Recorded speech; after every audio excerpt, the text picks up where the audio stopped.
Goeiedag, vandag is dit Sondag 4 Mei 2025 en ek groet julle hartlik hier van die walle van die Groot Rivier af.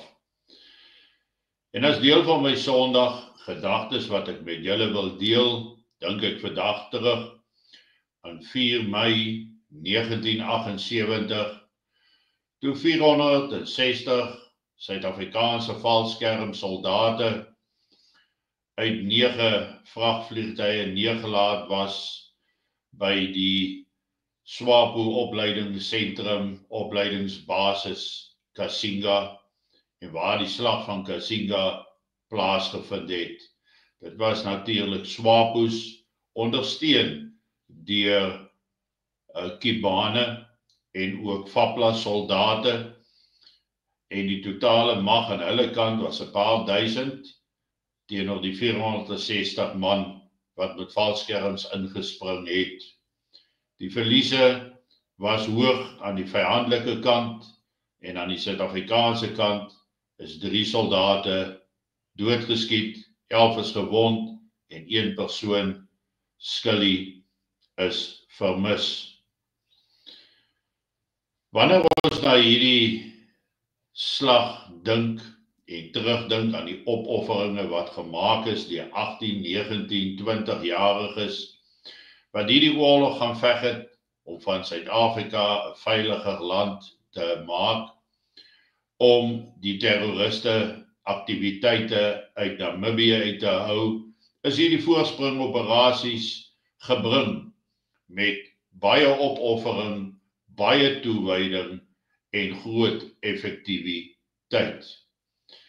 Ons weet dat daar agterna beweer was dat dit 'n vlugtelingskamp is, maar ons wat soldate is, weet dit was nie 'n vlugtelingskamp nie, dit was 'n aktiewe opleidingskamp. Daar's genoeg foto's geneem en die wêreld ingestuur om die mense in uniform te wys met die wapentuig wat daar gevind is, waarmee hulle geveg het. Maar dis vir al die opofferinge wat ons vandag wil onthou. Ons gee dan ook erkenning aan die wat gesneuwel het, vermis, en dan die manne wat gewond was, alles deel van 'n groot opoffering om ons land 'n veiliger plek te maak. Daarteenoor sien ons nou, 47 jaar later, die chaos wat in 'n eens veilige en stabiele land geheers het. Destyds het selfs die mense wat vandag regeer, veiliger, beter, meer kos, meer werk gehad as vandag.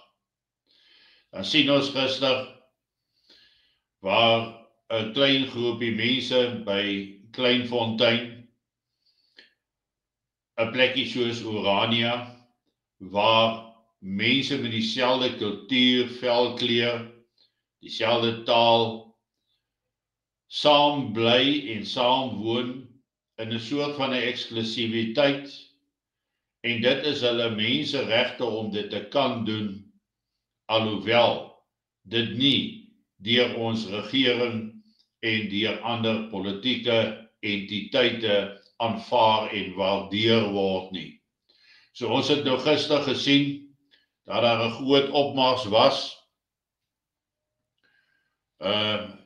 na Kleinfontein deur die EFF om daar te gaan betoog, wat absoluut volgens my 'n skending van regte is, skending van ons regte is. Dan sê Dan Rood daar so, ek sien die EFF het Kill the Boer voor die hekke van Kleinfontein gesing. Hierdie makabare dinge in SA is aan die gang. Hoe kan jy na 'n woonbuurt opruk waar lede van 'n minderheidsgroep woon en sing dat jy hulle wil doodmaak? Dan is daar nog die leuen dat Kieleboer nie haatspraak is nie. Maar ek wil dit vir julle net vinnig speel daar en wys. Wait up then. Feed the poor, the farmer. Feed the poor, the farmer. Southwest Kitchen, the boy. Thank you, fighters.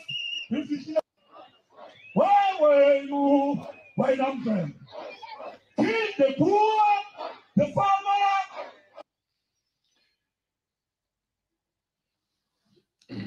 Dit moet mense nou verduur na alles wat ons mense in hierdie land gedoen het, die opbou van die land, en nou die bedreiging, wat ons juist daardie jare van ons hekke af wou weghou, is nou op ons hekke en in ons poorte. Daar het gestaan ons God, ons volk,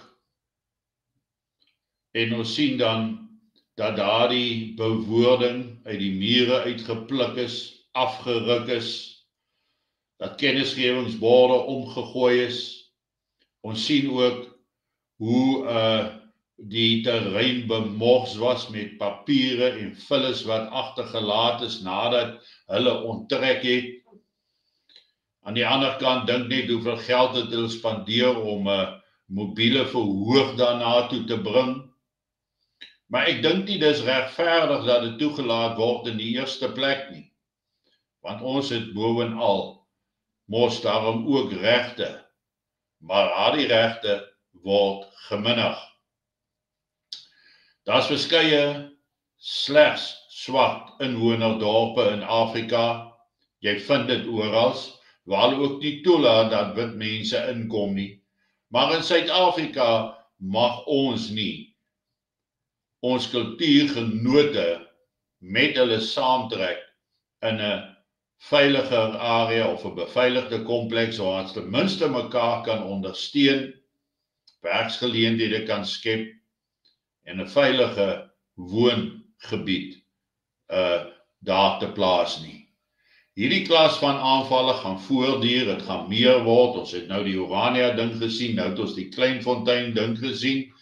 En daarom is dit belangrik om te onthou dat hierdie goed gaan nie minder word nie, dit gaan inteendeel vererger. En dat dit weer van ons verwag gaan word om soos met Kasinga opofferinge te maak, planne te maak, oplossings te bring. Baie mense sê, wat gaan julle doen? Julle is nou oud. Beplan dan vir die ouderdom. Kry die jonges betrokke waar hulle nog nie is nie. Maar ons sal op 'n manier onsself moet kan beskerm in 'n Armageddon's tipe plan.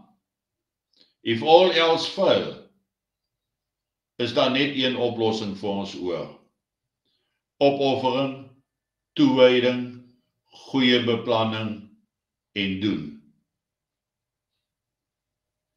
Geniet vanoggend jou kondensmelk koffie op hierdie Sondag en onthou al ons beplanning, ons voorsiening, die uitvoerbaarheid van enige oorlewingsstelsel is afhanklik van die genade van ons Skepper. En ek wil net weer vandag ons afhanklikheid van ons hemelse Vader beklemtoon, dat ons nie sonder hom enige oorlewingsplan kan aanpak, dat hy ons sal seën met wysheid en insig en die vermoë om ons mense veilig te hou. Mooi loop en 'n baie geseënde dag verder vir elkeen van julle.